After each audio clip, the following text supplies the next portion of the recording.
The four candidates fighting to be the Conservative candidate for London Mayor are here to answer your questions. Zac Goldsmith is the frontrunner according to the polls, but Stephen Greenhalgh has the experience of being Deputy Mayor. Syed Kamall is popular with the London Conservative Party as its lead Tory MP, and Andrew Boff is said to be the candidate most in touch with real Londoners. Tonight, they're all here to have their say and answer your questions as well as quiz each other. 0345 6060 973 is the number to call to get through with your questions. Text 84850, tweet at LBC and use the hashtag LBC Debate. And as well as listening, you can watch in high definition on our website at lbc.co.uk. None of the candidates have the slightest clue of the questions coming their way. Let's get right into it. Well, welcome to you all. Now, the rules are straightforward. We'll be taking questions from you, the LBC audience. None of the candidates have the slightest clue of what they're going to be asked. Our panel will also get the chance to quiz each other.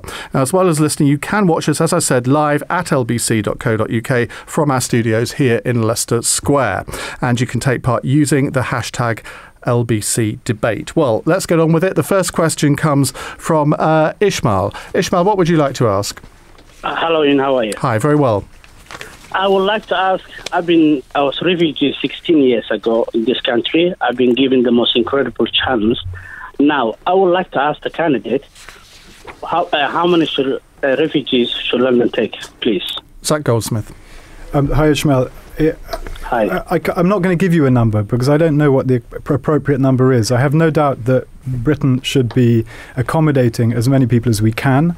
I welcome the PM's intervention recently. I think he's right as well. I know it's controversial, but I think he's right to say that we will focus on taking refugees from the source countries as opposed to people who've made a perilous journey, because I think the alternative is to incentivize a really dangerous journey for very, very large numbers of people. We've seen the tragic results of that. But I think it is a mistake for anyone to pretend that that would present a solution. There are 7 million people who are refugees as a consequence of the conflicts that we're seeing. There are many more in other parts of the world as well. The solution has to be to prioritize work at source, to try and stabilize those countries. And I don't believe we can stabilize Syria. I don't believe we can stabilize Iraq, but we can create, working with other countries, very significant safe havens. And that would have a bigger impact on vastly more people. Do you not think the Prime Minister's performance on this has been slightly shambolic so far? He did a big U-turn this week. He hasn't led the debate. He's followed public opinion, hasn't he? I'm not sure. It's a difficult situation for a Prime Minister. He has to work out how are we going to get the biggest return, the biggest bang for our buck, if you like. And in truth, the best way to do that is to create a very large safe haven in the area where people are coming from, so people can live without fear. We can work with other countries. We can do that. I don't pretend we can storm into Syria and sort things out, or in fact, we've tried that, and you could say that our own previous interventions are at least partly responsible for the mess we're seeing today. So I'm not talking about wide-scale intervention. I'm talking about creating safe havens. And I think bang for buck, that would pose the best solution. But at the same time, the human impulse, the natural impulse, the kind impulse, which most people in this country feel, is to accommodate as many refugees, the most vulnerable, mothers with children, elderly people, as we possibly can. There's likely to be a vote on further military action in Syria. Will you vote in favour of that? I need to hear the plans. And my starting position is I would like us to do something. Sound like you will. No, I'd like us to do something useful in Syria, but I need to be persuaded that our intervention is going to have an impact. Most people have a gut instinct and on this, my gut instinct is that I would say yes, but I would still need to hear the arguments. Intervention for the sake of it is a mistake. And so, Kamall, you've been in Strasbourg this morning. I think you've been making a speech on this very subject. How many refugees do you think London should take? Well, I think, once again, it should not be about just setting a number now, because actually that doesn't get to the heart of the problem. One of the big problems we've got is that Jean-Claude Juncker, the President of the European Commission, has said to the individual countries, you should take this number. Actually, that will not solve the problem. What you have to do, and as I said this morning, is we have to sit down round the table, not just the EU countries, other countries, some Middle Eastern countries, for example, are taking no one at all. We've got to recognise different ways we can help. Britain has spent more than anyone else. We spent £1 billion in Syria, making sure we're helping people on the ground in Syria. That's a really important contribution. So what I'm asking for, and I said this today in front of 28 other leaders today, I said what we've got to do, sit down and say what can we all do. Let's stop finger pointing. But it's a bit late for that, isn't it? This is not a crisis that has crept up on us. We've seen it coming. Absolutely. And you've got all sorts of countries. I mean, Northern Ireland has said they will take 2,000. Scotland has said 1,000. Austria, which is a relatively small country, has said 12,000. Now we've said we'll take 20,000 over 5 years. That's 4,000 a year. To a lot of people, that doesn't seem to be enough. Surely London itself could cope with 4,000. Actually, you can put a number to me, and actually many people will say we can cope with that. In fact, London has a fantastic history. One of the great things about London, this country, is how open and tolerant we have been to the rest of the world. For centuries, we have welcomed people seeking refuge in this country, and we've also, we've also accepted the best of people around the world. I think what's important here, though, is that actually we sit down and we actually say, stop finger pointing, because until recently, 6 countries in the EU, including Britain, took 75% of all refugees. Some countries are taking no one at the moment. Indeed, but I think as London mayoral candidates, it's a legitimate question for anybody to ask as to how many you think London I'll tell you what can cope with. I would say to the Prime Minister, have you sat down with the other countries and saying, how many are we going to take in Britain? And then once we decide how many we take in Britain, then I would say, right, then I think let's talk to the local authorities. You should be lobbying the Prime Minister to say, right, Prime Minister, this is what I think as a London mayoral candidate. This is the number that I think London can take. Actually, what I've got to do as well as a London mayoral candidate or the London mayor is sit down with the borough leaders and say, how many can you accommodate? So we're doing this together. There's a lot of sitting down going on here, isn't there? But the problem is, actually, at the moment, we nearly had a solution in April when there was a lot of goodwill between the different countries. And Jean-Claude Juncker, the President of the Commission, then said, you have to take this many. And immediately countries said, oh, not us, someone else. All right, Andrew Boff. Well, I've got Huguenot blood flowing through my veins, and because London is a place that has always welcomed refugees, and we have to say it loud, say it clear that refugees are welcome here. These are refugees, they're not economic migrants. I'm suspecting that it will probably be around 9 to 10% of whatever the national limit is going to be, because that's pro rata our population. Yeah, but we're not part of that agreement, are we? That's the Schengen countries. No, I'm talking about whatever the government comes up with and says is okay. Oh, I see. Because at the end of the day, at the end of the day, it is the government that will decide how many can come here. 10% of 20,000 is 2,000, which is what Northern Ireland is promising to take. Northern Ireland has a population, I think I'm right in saying, actually I'm not going to say because it's either 3 million or 1.2, but it's nowhere near what London is. That's a base figure. These are refugees. These are people fleeing for their lives, and that is a kind of expectation of a base figure. But we'll do whatever we can. As Mayor for London, I will make sure that we are doing whatever we can for refugees. That is in our psyche. What do you say it's what our city is about. What do you say to members of your party who will say we're full up, we can't actually take any more? Well, no members of my party have said that to me. Well, they say it very often on my programme.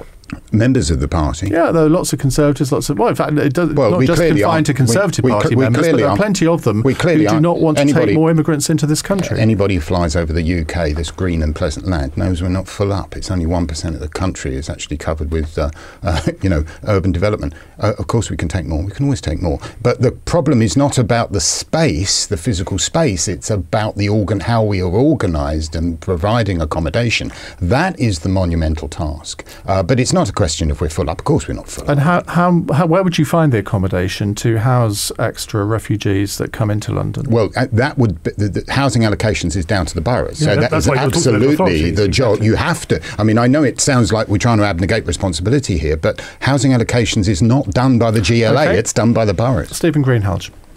Well, I'm the son of a refugee. At the age of my daughter, my mother was expelled from Czechoslovakia and went to a camp and then was taken in. And we have a proud history of accepting people that are fleeing persecution, and we should continue to build on that as a capital city. I can't give you the certainty of a number, and that's going to disappoint some of your listeners maybe, but it would be wrong to do that. I don't think the figure is 9 or 10% of whatever we take in as a country. Our population is 15% of the nation, and cities are great engines of opportunity, and I think we should take more than our population fair share of whatever we're able to take as a nation. And certainly that's in the traditions of what we've done in London, and the city has really benefited from. You have to factor in supply, though. The reason I choose 9 or 10% is because London is an overcrowded city. Other cities are not overcrowded. See, this reminds me of the answers that the Labour leadership candidates gave me when I asked them if they'd have Ed Miliband in their shadow cabinet. 3 of the candidates danced around it and wouldn't give me an answer, and Jeremy Corbyn came out and said, yeah, shadow environment secretary. And people respected that because he gave a straight answer. None of you have given me a straight answer. Well, I clearly have. I don't think you can give an answer. What is there is no right or wrong number of refugees that London or Britain as a whole can absorb. I don't think any of it. We could give you a number, but it would be entirely pulled out of thin air, and it wouldn't be based on any kind of rigor. And it's not in our gift. Look, one of us could say 10,000 today, and the government says, actually, I'm taking a far bigger number than that. And people say, well, why are you only taking 10,000? So actually what we're all committed to is once the government decides how many people it's going to take, London should take its fair share. Right, let's take a break from your questions for a moment to go to the first of our Ask Me Anything segments. This is where one candidate has questions posed to them by each of the other 3. There are 4 of these dotted throughout tonight's debate, each lasting around 5 minutes. Now, the order has been drawn by lots, and the first to be questioned is Zac Goldsmith. Stephen Greenhalgh, what's your question for Zac? Well, my question is, as Mayor, what would you do to make the lives of everyday Londoners less expensive?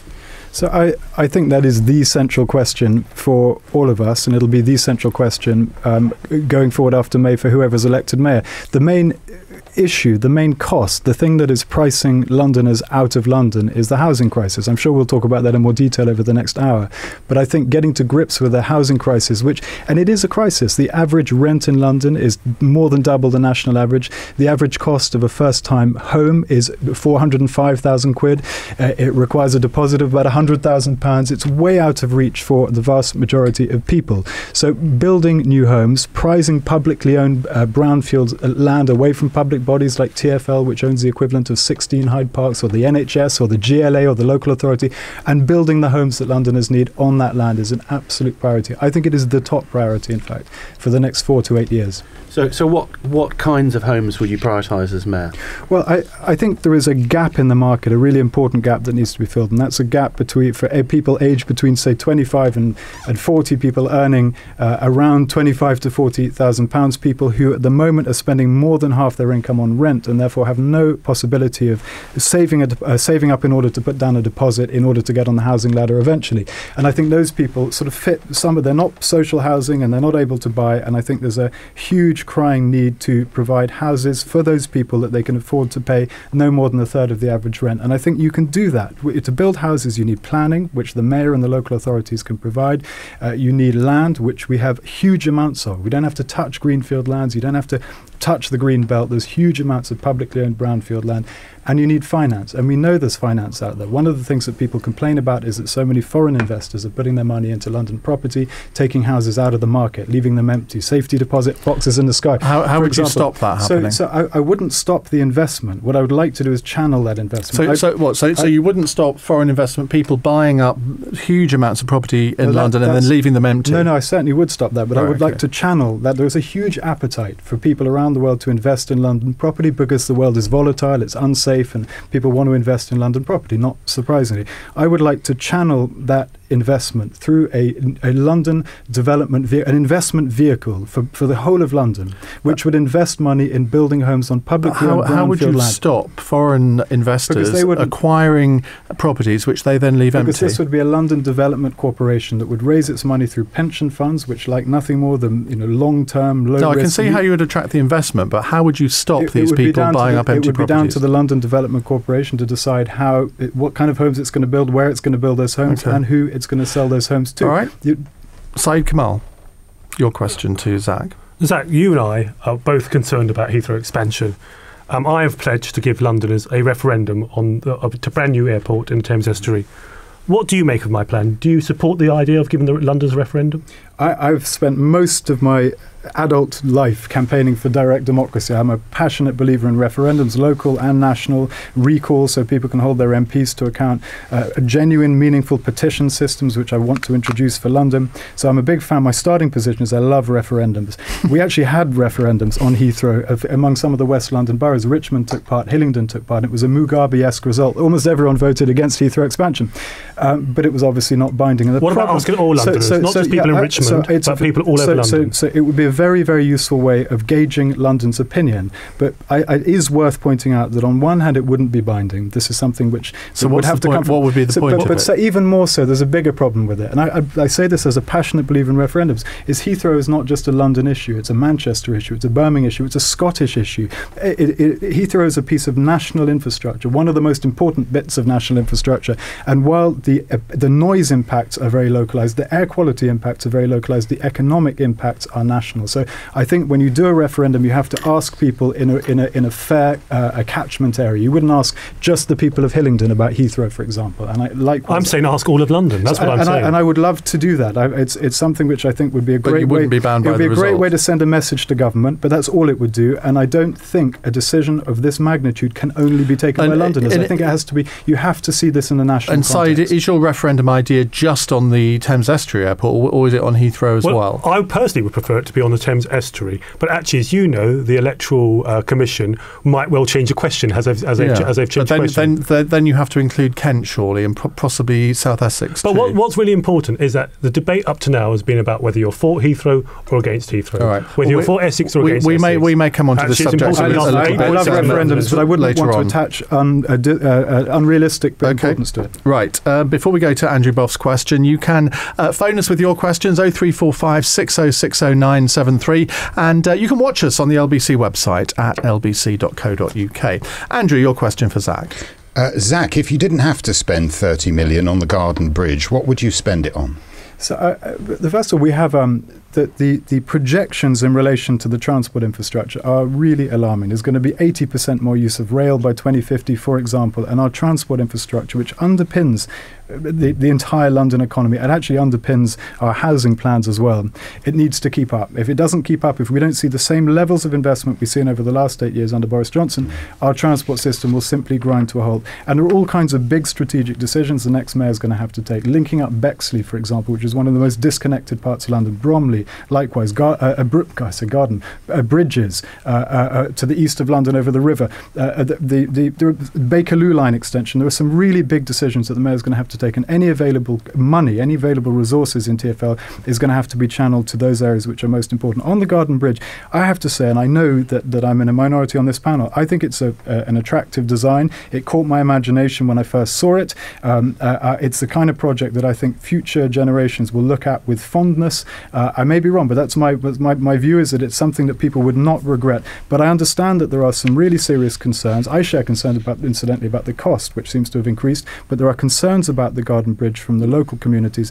I don't yet know what those concerns are. I have a plan to go and meet the opposition groups. Sure, you had enough time to do that. Well, actually, I haven't studied all the details, because this is one of many, many projects across London. I can tell you my instinctive response is that my starting position is I support the Garden Bridge, but I haven't heard all the arguments. I haven't yet met the opposition groups. Zac, I've given you here a cheque for 30 million, and that might be your lunch budget. So where would that money go? But where specifically would you put 30 million? But you know very well it doesn't work like that. The money, if there's 30 million, it's not a ring-fence. Well, give us an example of where it would go. I gave you an example. I would like to. 30 million would be a drop in the ocean, but it would nevertheless contribute to Crossrail 2. I think there's a big case for extending Crossrail 2 across to Ebbsfleet. I told you about the extension of the Bakerloo line. Yeah. I think that we need to take on the. I think we need to look very closely at connecting the North and South London with additional bridges. Perhaps not the Silvertown Bridge, which is very controversial. But you see, you're suggesting projects that are all just going to suck in 30 million and they're going to disappear. What I'm talking about, for example, I'll give you a hint: 30 hydrogen buses. You could connect the Hall Farm Curve and connect Chingford down to Chingford. You're asking for a project. It absolutely is. This is TfL money. This is TfL capital money, which is a very large pool, which has to be geared towards all these infrastructure. I can give you loads of TfL schemes, and I've given you lots of examples of things that require money. Well, we might have get rid of a gyratory. I could spend the next hour giving you examples. Some of these issues a bit later. given you lots of examples. I gave you examples relating to Bexley and Bromley and Crossrail. If you want smaller examples, we need to retrofit the remaining diesel buses. We need to retrofit the construction vehicles, which contribute about 14%. So basically, the retrofitting is the price we're paying for the Garden Bridge. So those things, those noble things that you have mentioned, we're not going to get because you want the Garden Bridge. I don't see it that way. I see the Garden Bridge you don't see it that way, but and as far as I can see, the majority of Londoners don't either. It's a very popular project. Shall we move on to our next question, which comes from Simon in Brixton? Hello, Simon. Oh, good evening, gentlemen. London's roads are congested with cars, which is bad for air quality and it's bad for business as well. Would you increase the congestion charge or expand it and then use the money raised to subsidise train fares? I'm actually a van driver occasionally and a cyclist occasionally, and I also breathe the London air, which is often filthy. Okay, Stephen Greenhalgh. Well, I think air quality and the pollution that we face in London is one of the big issues of this mayoral election, and we need to see it not just in terms of a public health issue, but also an economic problem. And we see cities like Beijing really suffering, with businesses now located in Shanghai rather than Beijing because of air quality. We do need to ensure that the polluting vehicles, the ones that are not Euro 4 petrol compliant or Euro 6 diesel, that they are not on our roads in central London.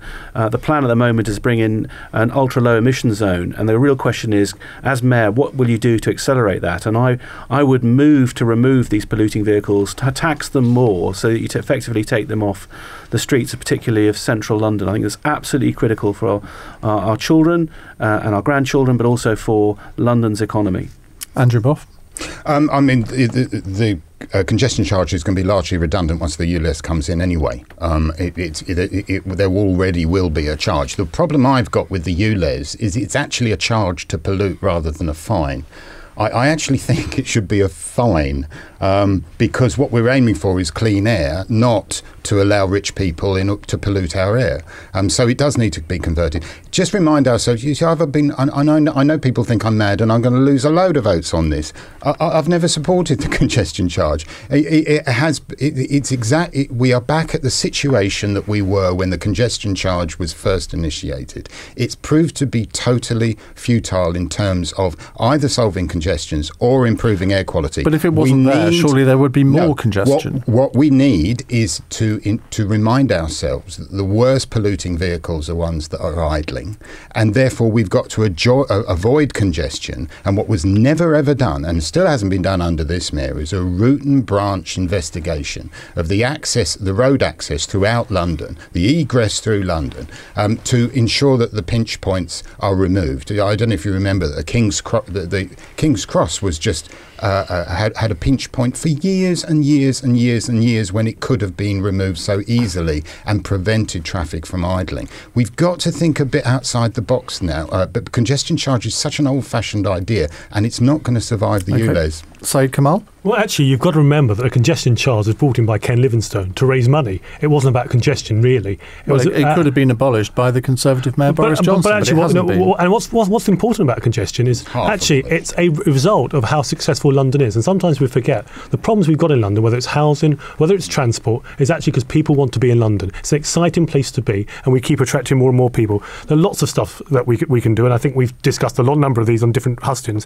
London Air is, as a caller, I think it was Simon mentioned, actually what we've got to do is to get people off petrol, move them away to petrol, electric cars, more charging points, interchangeable batteries. The taxis from 2016, the new black cabs, will actually be low emission or zero emission cabs. I think it's really exciting to lead. But why haven't those things been done over the last 8 years under a Conservative mayor? Actually, in some ways, for example, the black cabs going low emission, actually it's because they're now building these low emission taxis that the black cabs will be available by 2016. Yeah. Cycling. I was in Amsterdam a few years ago, and I asked the planners there, I said, how is it that cycling for you is not the lycra clad brigade who upset other pedestrians and other cyclists? Why are more people not just cycling? And I said the secret to cycling is you've got to understand, you've got to segregate the road users. You've got to keep the cyclists away from pedestrians and from motorists, and actually protect the cyclists from motorists as well. So what we need to do where there's space is have more segregated cycling lanes.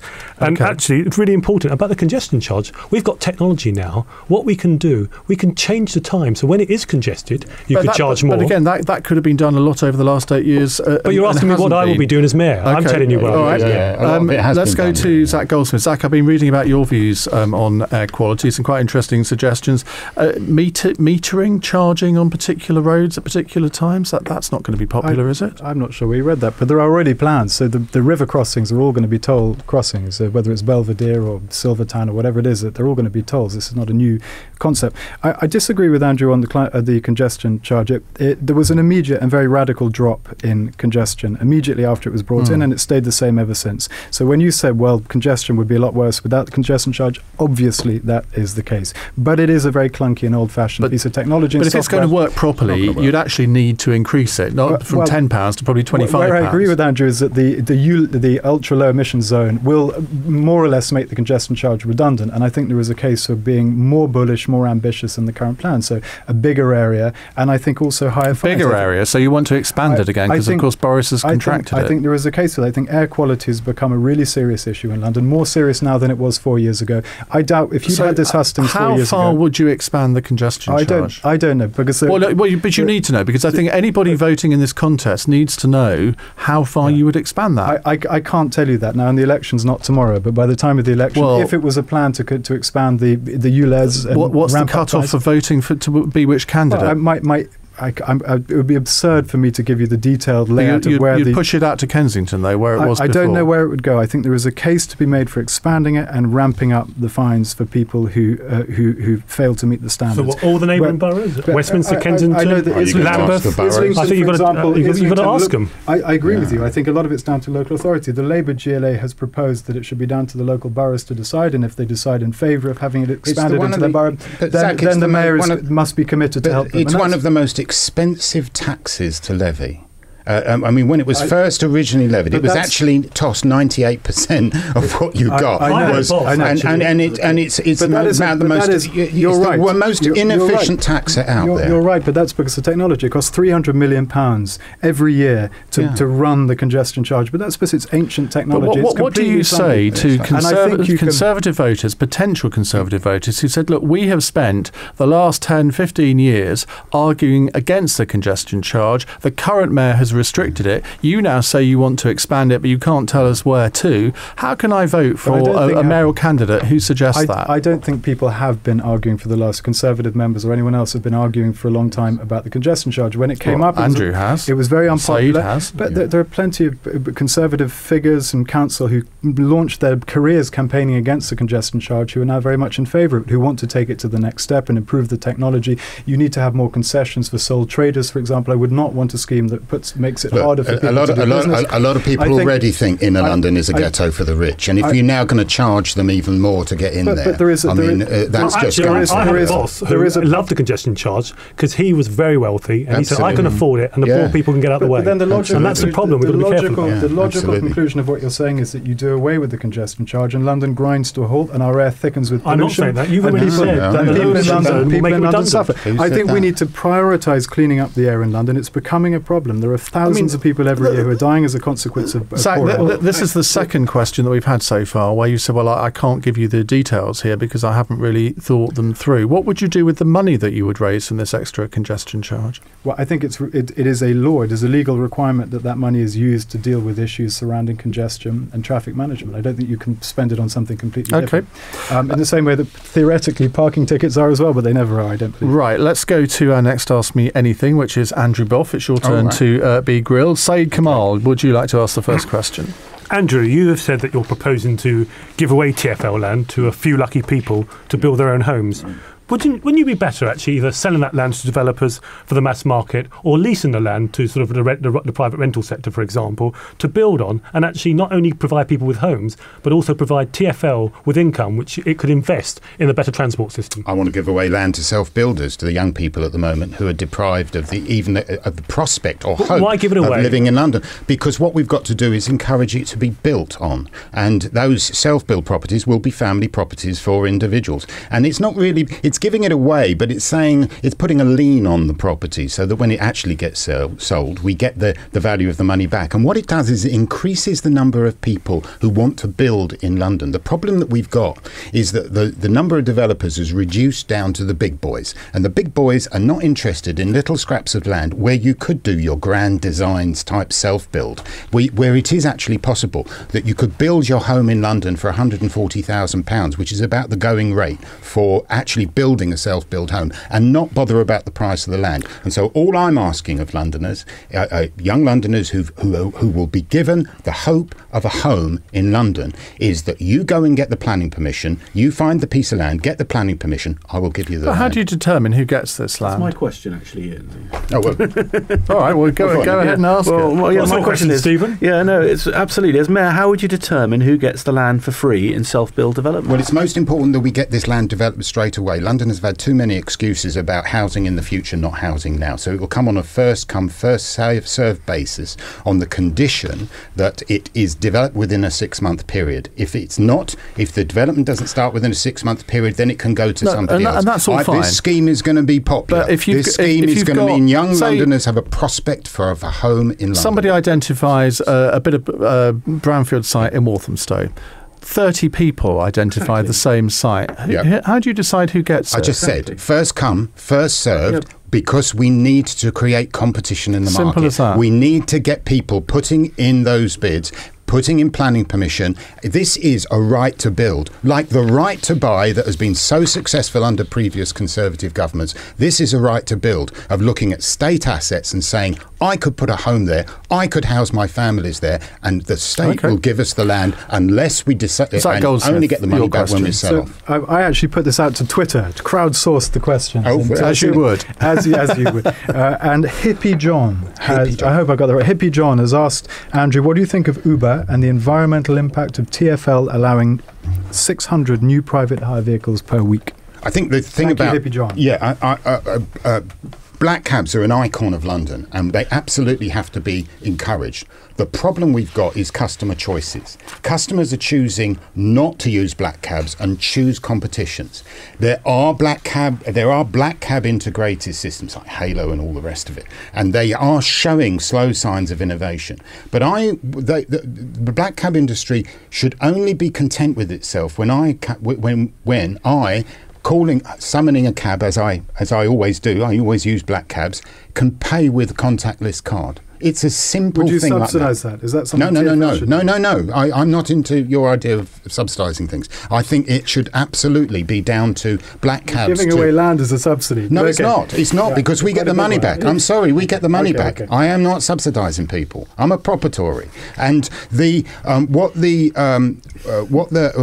saying that Zac Goldsmith isn't? No, I'm a proper Tory. Yeah, but the implication is that he isn't. Well, what implication you like? I'm just saying I'm a proper Tory. We've had very civilised hustings for a couple of weeks, not like your Labour ones. Yeah, absolutely. But I mean, that you must have drawn the same implication from that as I did. Hey, you did. That's what he thought you meant. The idea that I would subsidise would make me not a proper Tory, wouldn't it? What is a proper Tory? And incidentally, can I say... No, what's a proper Tory? Somebody who wants to give people a hand up and not a hand out, and a subsidy Andrew, is a hand out. I have to tell you, on this issue, you're completely wrong, because it is not a free market. The black cab... just hear me out. Let me finish. If you let me finish, I'll hear you out. Are required, for example, to put to have cars with very expensive tax circles. That's a requirement by law. So they're required to do things that make it more expensive for them than anyone else. And therefore, you could say that enabling them to have contactless payment systems in every single black cab, which, by the way, I would do, because I think we should help them compete more fairly with Uber, is actually a very small subsidy in the context of the costs that we impose on the black cabs. Already do have. Just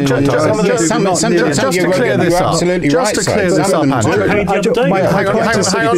Just to clear this up. Do you stand by that? Do you think Zac Goldsmith is not a proper Tory? I did not say Zac Goldsmith was. I said the idea was. He thought you said it. I thought you said it. I'm pretty sure Stephen and Syed thought you said it. I wouldn't dream of it. Can I point out, Ian? These are all my mates here. Just think what I'm going to be like with the Labour Party. These are my mates, and I am not. I'm not saying that Zac isn't a proper Tory. I'm saying the idea of using taxpayers' money. I'm hearing the sound of retreat here, Andrew. Back on the fence. Anyway, let's move on. Let's move. No. Let's go and talk to...